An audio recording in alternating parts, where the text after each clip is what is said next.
A Guerra do Paraguai, que aconteceu entre 1864 e 1870, foi o maior conflito armado da história da América Latina, tanto em duração quanto em impacto humano, econômico e territorial. Também conhecida como Guerra da Tríplice Aliança, envolveu Brasil, Argentina e Uruguai em uma coalizão militar contra o Paraguai. A guerra mobilizou centenas de milhares de soldados, provocou enorme destruição material e alterou o equilíbrio político e econômico do Cone Sul. Embora apresentada como resultado das ambições pessoais de um líder autoritário, a Guerra do Paraguai foi um conflito estrutural, inserido nas disputas de poder, nos interesses econômicos e nos diferentes modelos de desenvolvimento adotados pelos países da Bacia do Prata. A Bacia do Prata constituía o principal eixo geopolítico e econômico da América do Sul meridional. Seus rios, Paraguai, Paraná e Uruguai, funcionavam como estradas fluviais, essenciais para o comércio e transporte. Para o Brasil, a navegação fluvial era vital para manter a comunicação com a distante província do Mato Grosso. Para o Paraguai, país sem acesso direto ao mar, os rios representavam a única via de escoamento de sua produção. Já para a Argentina, o controle da navegação significava consolidar sua autoridade nacional e garantir a centralização do Estado. Assim, o controle da Bacia do Prata não era apenas uma questão diplomática, mas um fator determinante para o desenvolvimento econômico. Antes do conflito, Brasil, Argentina e Paraguai apresentavam estruturas econômicas distintas, o que contribuiu para as tensões regionais. Brasil e Argentina caminhavam para a consolidação de economias agroexportadoras, baseadas na produção de bens primários. No Brasil, destacavam-se o café, o açúcar e o algodão, sustentados por mão de obra escravizada e por um Estado dependente de empréstimos externos. Na Argentina,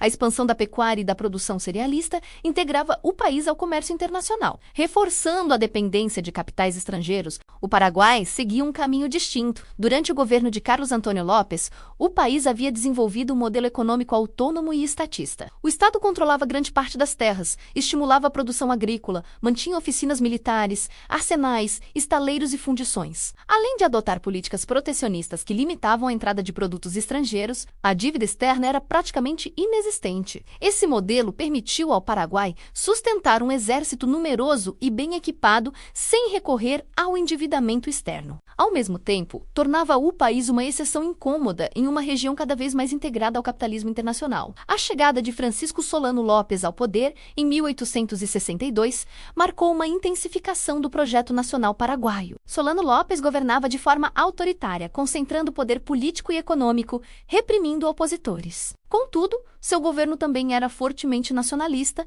e orientado pela ideia de que a sobrevivência do Paraguai dependia de um Estado forte. Solano Lopes acreditava que o fortalecimento militar era indispensável para garantir a soberania paraguaia diante de vizinhos poderosos. Por isso, investiu pesadamente na modernização do exército, adquirindo armas europeias e ampliando o contingente militar. Seu objetivo era transformar o Paraguai em uma potência regional capaz de rivalizar com Brasil e Argentina. O estopim imediato do conflito esteve ligado à instabilidade política do Uruguai. O país vivia uma guerra civil entre os blancos e os colorados. Os blancos eram aliados do Paraguai, enquanto os colorados recebiam apoio do Brasil e da Argentina. A intervenção militar brasileira no Uruguai, em 1863, ignorando os protestos paraguaios, foi interpretada por Solano Lopes como uma ameaça direta. Embora o Brasil não tivesse intenção de invadir o Paraguai, sua ação reforçou a percepção de que o Império buscava ampliar sua influência. Os primeiros atos de agressão partiram do Paraguai com o aprisionamento do navio brasileiro Marquês de Olinda e a invasão da província do Mato Grosso em dezembro de 1864. Essa ofensiva tinha objetivos estratégicos e econômicos: pressionar o Brasil, demonstrar força militar e garantir posições territoriais que facilitassem o controle de rotas fluviais. Com o avanço da guerra, o Paraguai converteu praticamente toda a sua economia em uma economia de guerra. Houve mobilização quase total da população masculina, requisição estatal de alimentos, uso intensivo de trabalho forçado e colapso progressivo da produção agrícola. A partir de 1867, o país já enfrentava escassez severa de alimentos e munições. Ao tentar enviar tropas para apoiar os blancos no Uruguai, Solano Lopes solicitou passagem pelo território argentino. A negativa do presidente Bartolomé Mitre levou o Paraguai a declarar guerra à Argentina e invadir Corrientes. Culminando na formação da Tríplice Aliança, formalizada em 1º de maio de 1865, as campanhas paraguaias no Rio Grande do Sul e em Correntes fracassaram rapidamente. Um momento decisivo foi a Batalha Naval de Riachuelo, em junho de 1865,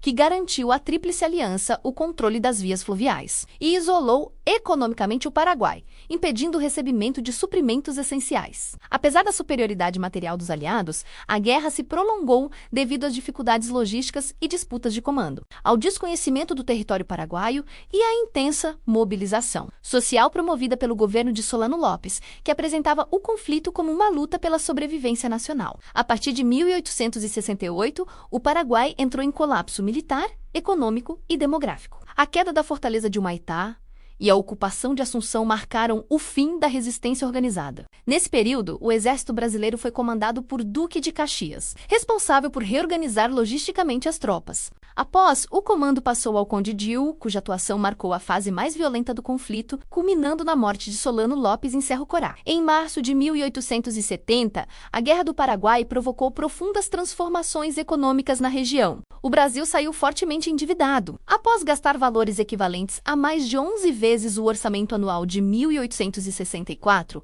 apesar disso, a guerra fortaleceu o exército e acelerou mudanças institucionais que contribuiriam para a crise da monarquia. A Argentina consolidou seu território, fortaleceu o Estado Nacional e aprofundou sua integração ao mercado internacional. O Paraguai foi o país mais afetado. Além da devastação material e da perda territorial, o país perdeu sua autonomia econômica. No pós-guerra, foi obrigado a contrair empréstimos externos, vender terras públicas e abrir-se ao capital estrangeiro. Estima-se que cerca de 150 mil paraguaios tenham morrido, possivelmente entre 60% e 70% da população, configurando um colapso demográfico. A Guerra do Paraguai não foi apenas um conflito militar, mas um choque entre modelos econômicos e projetos nacionais. A historiografia tradicional atribuiu a responsabilidade principal a Solano Lopes. Interpretações revisionistas enfatizaram os interesses externos. E análises contemporâneas reconhecem a interação entre fatores internos, regionais e internacionais, como o interesse da Inglaterra em promover a guerra. O resultado foi a redefinição do equilíbrio político e econômico do Cone Sul,